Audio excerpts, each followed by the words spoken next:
Канаттуу жылаан. Экинчи дүйнөлүк согуш аяктап, элдин баары Жапатырмак шахтёру шахтасында малчысы малын багып, айтор ар ким өзүнө жүктөлгөн милдетти так аткаруу менен алек болгон маал эле.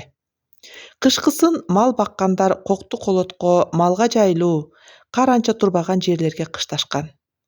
Эки белести ашса шахтачылардын шаары. Ошол шаардагы мектептерге тиги мал баккан кыргыздардын балдары кышкысын суукка тоңуп, жазында жамгырга калып, 7-8 чакырым жерге каттап окушат. Бул окуя ошол малчылардын балдарынын бири Өмүрбек менен Амантайдын өмүр бою эсинен чыккыс окуясы болуп калды. Өмүрбек менен Амантай ошол коктудан башка малчылардын балдарына кошулуп, шахтачылардын шаарына мектепке катташат. Жөө жалаңдап 1,5-2 саатта мектепке кирип барат.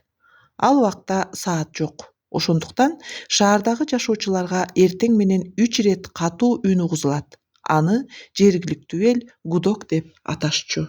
Гудок абадагы катуу созулуп чыккан үн.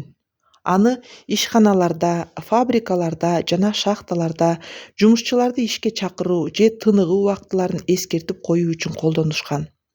Гудокту көбүнчө буу менен же электр сигнализациялык түзмөктөрдөн чыгарган. Бул шаарда да гудок эртең менен түштө, кечинде 3 жолудан угузулчу. Эртең мененки биринчи жаңырык саат 5-терде, экинчиси 6-ларда, анан 8-де. Бул үн тиги малчыларга да дайын угулуп турат. Биринчи жаңырык чыкканда балдар туруп, экинчиси жаңырганча анча-мынча мал жайгарышканга үлгүрүшөт.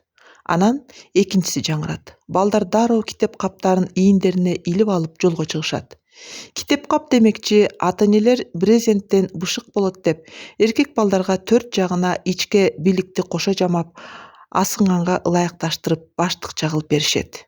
Балдар ага дептерлерин салып, сыя челектерин сыртындагы атайын чөнтөк тиктирип, ошол жерге абайлап, төгүп калуудан сактап салып жүрүшөт. Андан сырткары нан, айран да салышат. Жол алыс, курсактары ачканда жешет. 3-чү гудок жаңырганда мектепте болуп калышчу.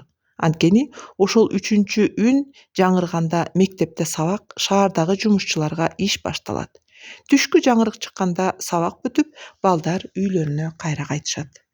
Кыш мезгилинде жерге жарык түшө электе айлана капкараңгы болуп турган маалда кокту-колоттон топтошкон балдар бири-бирин күтүшүп чогуу кетишет. Ээн талаада көпчүлүк болуп кетсе коркушпайт эмеспи? Кыш мезгилинде кыздарды ата-энелери жөнөтүшпөйт. Алар жазында анан күзүндө эле каттабаса, калган маалда үйлөрүндө болушат. Айрымдарын гана шаардагы туугандары болсо ошолорду гана жиберип окутушат. Үйлөрүнөн караңгыда чыккан балдар жерге араң жарык түшкөндө мектепке кирип келишчү. Мына ушундай күндөрдүн биринде балдар мектептен кайтып келатышкан. Бир убакта алыстан катуу шуулдаган ышкырык жыгат. Бул коркунучтуу үндөн улам балдар тегиз артын карашты. Балдарды көздөй тездик менен сап-сары болгон канаттуу жылаан учуп келатыптыр. Корккон балдардын кээси бакырса, кээси үн чыгарганга акыбалдары келбей качып калышты. Ал жылаан балдарга жакындаганда бир аз жайлай түштү. Балдар болсо биринен өтө бири аша чуркап, учуп келаткан жылаандан кандай коргонорун билбей жатышты. Же бир коргонорго дарак болсочу, жок дегенде бир таштын түбү да табылбайт. Ошондо ал сары жылаан чекеде чуркап бараткан Асанбайдын жонуна конуп калды. Жылаан Асанбайдын чапанына жабышып, такыр түшпөйт. Айласы кеткен бала чапанын чечип ыргытып жиберет да балдардын артынан чуркайт. Канча чуркашты белгисиз. Бир убакта өпкөлөрү көп, алык албай калганда алар артына кылчайып карашты. Эч ким жок. Баягы жылаандан дайын жок. Балдар бир аз демдерин басып, эмне болуп кеткенине түшүнө албай туруп калышат. Аңгыча Асанбай да балдарга жете келди. Өңү кубарган, калтырап коркуп калыптыр. Сүйлөй албай койду. Балдар аны жетелеп үйүнө жеткиришти. Эртеси Асанбай ооруп төшөктө жатып калыптыр. Көзүнө ар кандай нерселер көрүнүп, чоочуп ыйлап, бирок сүйлөй албайт. Ата-энеси бир өзбек молдону таап келишип, дем салдырышты. Бир аз өзүнө келип, ордунан туруп басып калат. Бирок кимгедир сүйлөп, аны менен макулдашып же болбосо күлүп, ачууланып Айтор өзү менен өзү.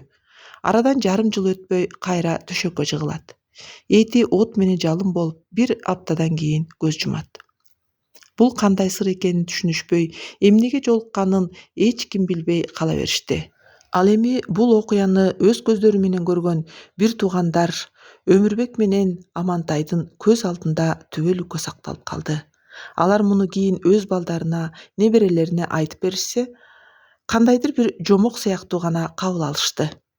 Ал эми эки бир тууган муну өмүр бою эсинен чыгарган жок.